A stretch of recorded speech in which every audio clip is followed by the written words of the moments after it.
मुख्यमंत्री माझी लाडकी बहीण योजना असंच म्हणा असं म्हटलंय शंभूराज देसाई यांनी। लाडकी बहीण योजना शिंदेंनीच आणली, महिला स्पष्टपणे सांगतात असं देसाईंचं म्हणणं आहे। महायुतीमधले सर्वजण मुख्यमंत्री माझी लाडकी बहीण योजना असंच म्हणतात। पत्रकारांच्या प्रश्नावर उत्तर देताना शंभूराज देसाई यांनी हे वक्तव्य केलंय।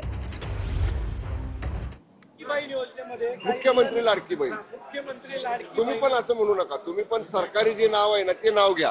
मुख्यमंत्री माझी लाडकी बहीण घ्यायला लागलेत कालपासून, बरोबर ना?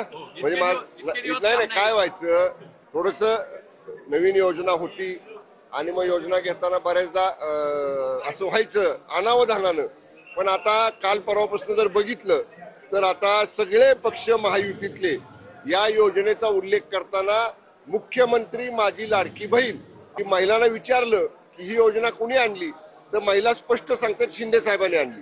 त्यामुळे महिलांच्या मध्ये हे नक्की आहे की ही योजना शिंदे साहेबांच्या नेतृत्वाखालच्या महायुतीच्या सरकारनं आणलेली आहे। शंभूराज देसाई एकीकडे म्हणतात की आता की मुख्यमंत्री लाडकी योजना जी बहिणीची आहे ही मुख्यमंत्र्यांनी आणली असं शंभूराज देसाई म्हणतात। बाबा ती मुख्यमंत्री माझी लाडली बहिणा नावच आहे, त्याच्यामुळे काही वेगळं स्पष्टीकरणाची